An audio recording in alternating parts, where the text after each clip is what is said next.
Hello friends, SSC steno के answer की आ चुकी है। आप लोग ने अपने आंसर्स तो चेक कर लिए होंगे।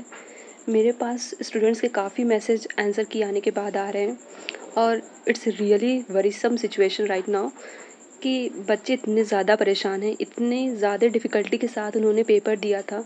जिस तरह से डिफ़िकल्टी के साथ उन्होंने पेपर दिया था, अब आंसर की आने के बाद और डिफ़िकल्टी बढ़ गई है। जो प्रॉब्लम्स पहले थी उसमें ऐड ऑन हो गया है।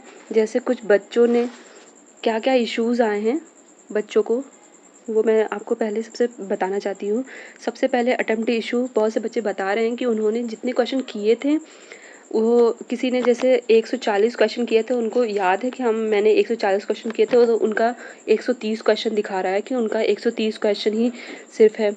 दूसरा कि क्वेश्चन का आंसर डिफरेंट है। उस वक्त जो सेलेक्ट किए थे क्वेश्चंस बच्चे कि हाँ, ये मेरा क्वेश्चन का ये आंसर है, पर जब आंसर की आई है तो उसमें उन्होंने देख रहे हैं कि कोई क्वेश्चन का दूसरा ही आंसर वो करके उसका क्वेश्चन गलत कर दिया गया है।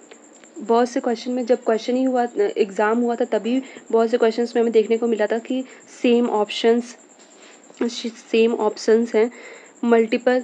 बहुत से बच्चों को एग्ज़ाम के वक्त एक क्वेश्चन में बार-बार जाने की ज़रूरत पड़ रही थी, क्योंकि उनके में ठीक से उसका प्रीफेस आ नहीं रहा था क्वेश्चन का, जिसकी वजह से उनको हर एक क्वेश्चन में टाइम लग रहा था, जिसकी वजह से उनके काफ़ी क्वेश्चंस छूट गए। बहुत से बच्चे हैं जिन्होंने मुझे ये बताया कि उनके लगभग 30 से 40 क्वेश्चन मिसिंग थे, जो कि उन्हें बिल्कुल दिखाए ही नहीं गए।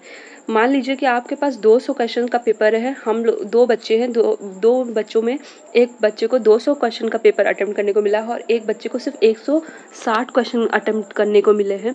तो ये उस दूसरे बच्चे के साथ कितनी नाइंसाफ़ी की बात है कि उस बच्चे को सिर्फ 160 क्वेश्चन्स अटेम्प्ट करने को मिल रहे हैं, वो भी उसमें भी कुछ ना कुछ मिस्टेक, कुछ ना कुछ इश्यूज़ तो हैं। फिर रीज़निंग के 6 पॉइंट ये है कि रीज़निंग के बहुत से क्वेश्चन, मैक्सिमम क्वेश्चंस बच्चे बोल रहे हैं कि गलत है। बहुत से बच्चों ने बोला कि 17 से 18 क्वेश्चन गलत है, बहुत से ने बोला कि 12 से 13 क्वेश्चन गलत है। तो अगर हम 17-18 क्वेश्चन का मल्टीप्लिकेशन 50 से कर दें, जो कि अमाउंट बोला गया है कि इस पे ऑब्जेक्शन डालने के लिए अमाउंट 50 है, तो सोच लीजिए कितना ज़्यादा बच्चों को देना पड़ेगा, पैसा देना पड़ेगा।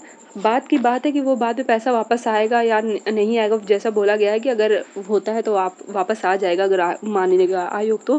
पर अभी सिचुएशन बिल्कुल अलग है। बहुत से बच्चों ने बोला कि एग्ज़ाम के वक्त उनका स्क्रीन बिल्कुल ब्लैंक था।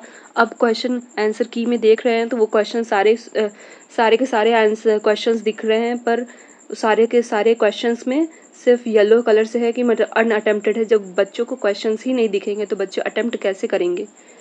बहुत से बच्चों के उसमें पूरा क्वेश्चंस जूम हो गया था, सारे स्क्रॉल कर करके कैसे-कैसे वो देख रहे थे। जब इतनी ढेर सारी दिक्कतों से वो क्वेश्चन करेंगे, तो सबसे पहले कि उनके एफिशिएंसी पे तो फ़र्क पड़ना ही पड़ना है।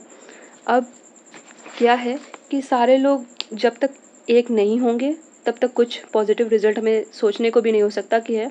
सीजीएल का क्या है, सीजीएल में बहुत से बच्चे हैं, उसके लिए वो आवाज़ उठाएँगे, पर स्टेनो में बच्चे थोड़े कम हैं। तो ये सब बच्चों की ज़िम्मेदारी बनती है कि सारे बच्चे अच्छे से एकजुट होके इसके लिए आवाज़ उठाएँ, नहीं तो ये सबसे अनफ़ेयर, अभी तक का सबसे अनफ़ेयर एसएससी स्टेनो एग्ज़ाम होगा। क्या बैकग्राउंड में क्या चल रहा है, क्या नहीं हो रहा है, ये हमें कुछ नहीं पता है, पर हम एक पॉज़िटिव कोशिश तो सब कर ही सकते हैं। आप सब अपने स्कोर्स कमेंट करके बताओ कि आपके भी क्या मार्क्स आए हैं और आपको इन सारे इश्यूज़ में से कोई इश्यूज़ का सामना करना पड़ा या कोई दिक्कत हुई। मार्क्स आए, इससे कट ऑफ भी डिसाइड करने, प्रेडिक्शन करने में एक आसानी होगी। Thanks for watching.